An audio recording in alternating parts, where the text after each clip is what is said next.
Avril est déjà terminé et je n'ai pas du tout l'impression que mai est déjà là. Le printemps est encore timide. Il s'installe lentement cette année. C'est drôle car je me sens en totale adéquation avec ce rythme moins soutenu. Moi aussi, je mets du temps à sortir de l'hiver. Ce que j'aime toujours au début du printemps, ce sont les fleurs jaunes qui recouvrent mon jardin et les prairies. Les premières journées, les jambes nues. Le pollen qui vole au vent et qui donne l'impression d'après-midi d'été. Le marronnier qui se recouvre de fleurs. C'est le moment de l'année où il est le plus beau. Et puis bien sûr, chaque jour, je vois les arbres qui se recouvrent un peu plus de feuilles. Je commence tout juste à me laisser bercer par cette nouvelle saison. Je suis lente et chaotique en ce début de printemps. Je sors petit à petit de ma lente hibernation.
Il y avait un coucou tout à l'heure. Je reprends enfin la fabrication de ce compost que j'avais commencé il y a quasiment un mois. Alors je savais que ça allait être un petit peu long parce que tout ce qui est à base de palettes, ça prend toujours beaucoup de temps. Déjà le fait de démonter la palette, en plus après de les poncer, de les recouvrir d'huile de lin et après de refabriquer le compost. Moi, je savais que c'était pas une masse à faire, mais je m'étais dit qu'en une semaine ça irait. Et en fait on est un mois plus tard et ce n'est toujours pas terminé. Et c'est assez représentatif de ma vie en ce moment. J'ai vraiment l'impression que tout ce que j'entreprends est hyper difficile et compliqué, que tout me demande un effort plus fort que d'habitude. Je sais que je suis quelqu'un de base qui met du temps à faire les choses et qui déjà a des soucis de concentration, ce qui n'aide en rien, mais voilà, je sais que je mets beaucoup de temps à faire des choses qui sont assez simples normalement au quotidien. Donc je finis par un peu accepter cette partie de moi. Mais j'ai l'impression en ce moment que c'est encore plus chaotique que d'habitude. Et là, j'ai vraiment cette sensation d'être en lutte contre moi-même, alors qu'avant, j'avais l'impression de peut-être un peu plus l'accepter et de me dire bon, ok, tu mets plus de temps à faire des choses que les autres gens, mais c'est pas grave, ça fait partie de ta personnalité. Et en ce moment, c'est difficile, vraiment, c'est super difficile. Là, il y a une espèce de frustration avec le printemps qui est très capricieux. Je sais que souvent, au début du printemps, quand les beaux jours reviennent, je retrouve une énergie incroyable, une motivation super chouette de faire plein de choses et je retrouve cette énergie que j'ai perdue pendant l'hiver. Et là, comme il fait, ce printemps est très bizarre, il fait très chaud et puis d'un coup il va refaire froid et puis il va refaire très chaud, il va refaire froid et là en ce moment il y a de nouveau du froid. Donc je pense que ça m'aide pas aussi à retrouver mon énergie. Mais je sais que c'est pas que ça, c'est vraiment ce truc de, je pense qu'il y a quelque chose qui change chez moi qui fait que j'arrive plus à aussi bien gérer les choses qu'avant. Et du coup, je ne suis pas du tout productive ce printemps, même si la notion de productivité, c'est quelque chose qui me dérange énormément parce qu'elle peut être toxique sous certains aspects. Enfin, la productivité, c'est bien, mais avec de grandes pincettes.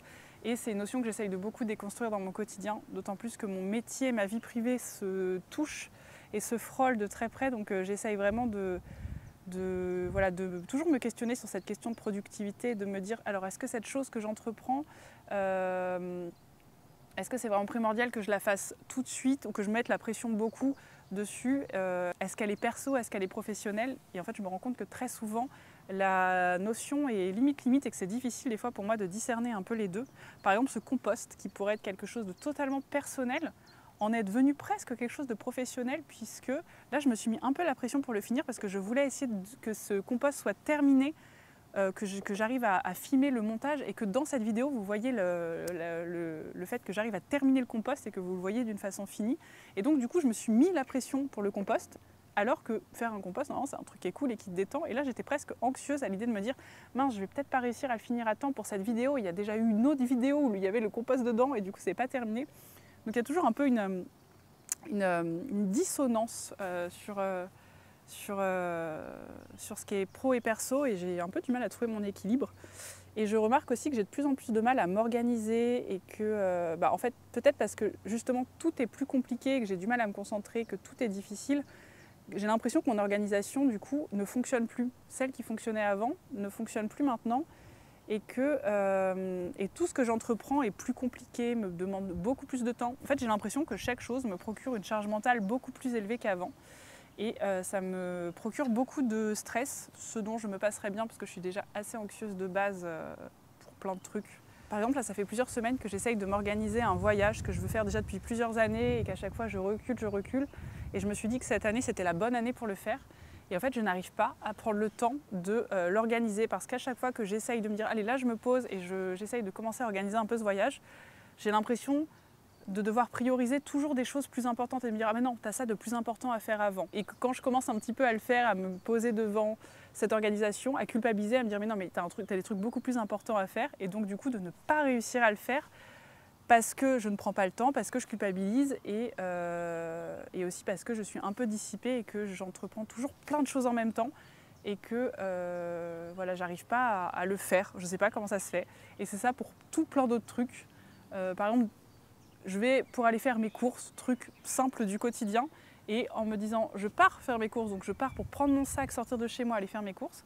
Sur le chemin de juste en allant chercher mon sac, je pense à autre chose ou je vois quelque chose qui me fait penser à autre chose, donc je vais vers cette action, je fais ce truc-là Et après en voyant ça, je vois autre chose qui m'amène à une autre action et en fait des fois je mets plus de 2 heures avant de réussir à aller faire mes courses parce que sur le chemin juste d'être allé chercher mon sac pour partir, il y a plein de choses qui se passent dans mon cerveau et je n'arrive pas à entreprendre l'action que j'avais commencée. Et c'est ça pour tout et n'importe quoi.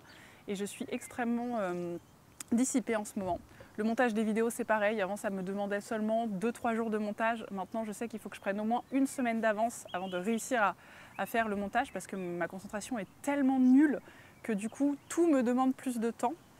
Et donc voilà, je vois que tout ce que j'entreprenais avant me demande plus de temps, me stresse plus, me crée plus de charge mentale et du coup c'est un peu le torrent émotionnel et un torrent chaotique dans ma tête parce que je n'arrive plus à faire les choses que j'arrivais à faire avant de manière un peu plus facile.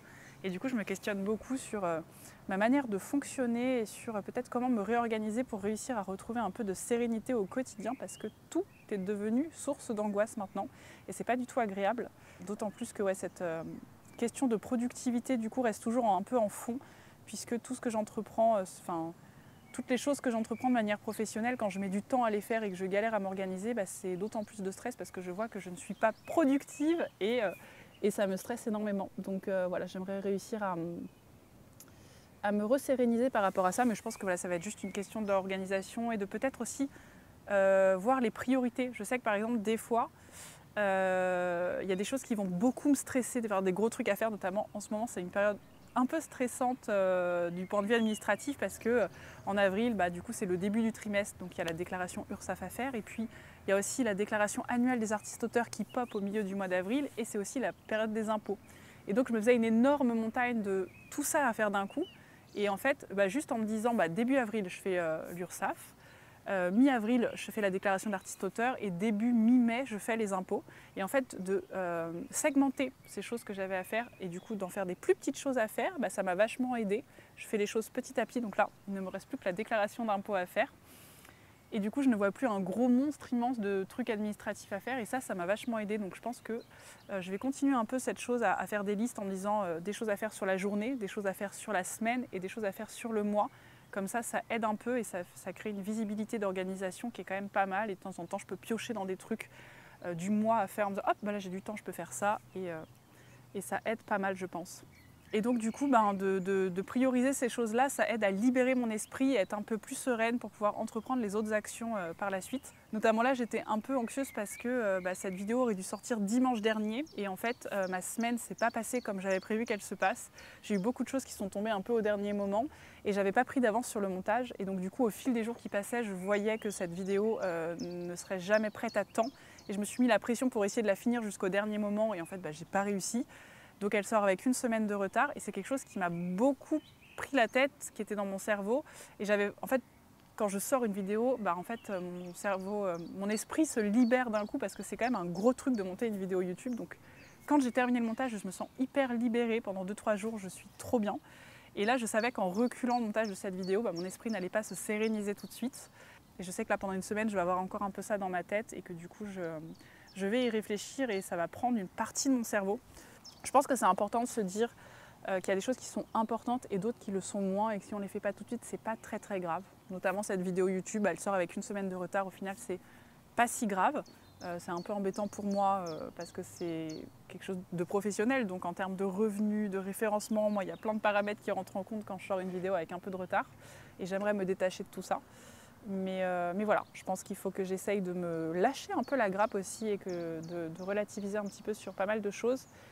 Bon, et moi je vais essayer de terminer ce compost et j'espère qu'il sera terminé pour la fin de cette vidéo. Et si ce n'est pas le cas, tant pis, ce sera pour la prochaine vidéo et c'est pas très très grave en soi.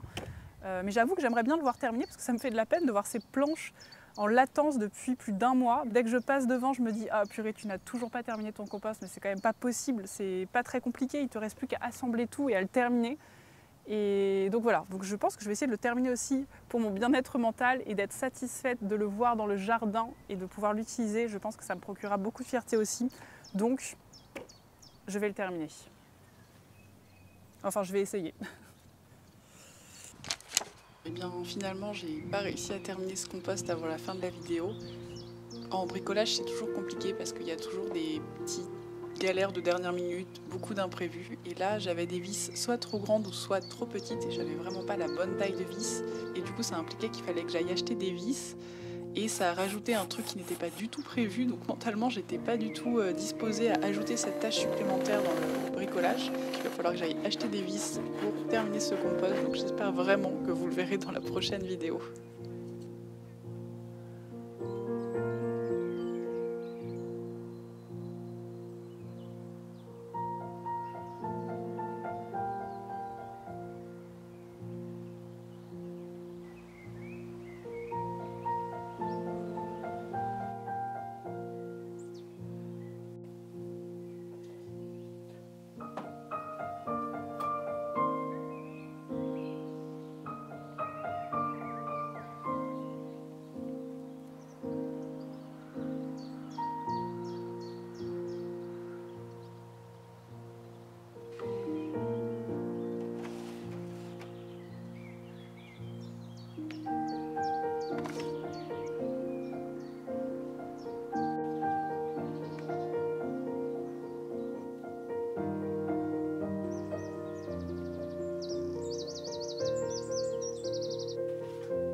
Je viens de refaire le repiquage des tomates parce qu'elles commençaient à filer un petit peu.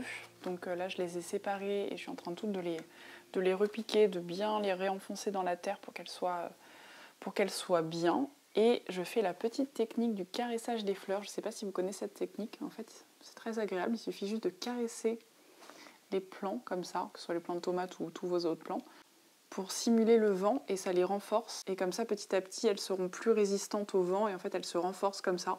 Et c'est extrêmement agréable, voilà, de caresser les fleurs. J'aime beaucoup. Moi, ils sont assez résistants parce que là, ça fait 10 jours que je les ai pas arrosés. Et ce que je fais aussi, c'est que j'essaye de pas trop les arroser. Là, je les arrose une fois par semaine pour qu'en fait, ça devienne des plants qui soient résistants aux chaleurs et qui ne soient pas trop demandants en eau. Et là, ils vont très très bien. Je vais les arroser très légèrement, mais ils vont très très bien. Je me mets dans la véranda pour faire ça parce que là, en ce moment, il fait plutôt froid et j'ai quand même envie d'être en extérieur. Donc je trouve que la véranda, c'est le meilleur compromis pour faire du rempotage, même si c'est pas très pratique parce que je fais ça sur mon bureau et que je mets de la terre littéralement partout. Donc après, je passe un grand coup d'aspirateur. Mais c'est tellement frustrant d'être dehors et d'avoir froid alors que le printemps a démarré et qu'on a déjà eu des moments un peu de chaleur. Là, il fait vraiment froid. Donc du coup, je me mets dans la véranda. Comme ça, j'ai un peu l'impression d'être dans le jardin. Et ça donne une impression de printemps parce que tout est vert autour, tout est en fleurs et je suis un peu dehors et j'ai pas froid. Donc comme ça, je suis moins frustrée et c'est plus agréable.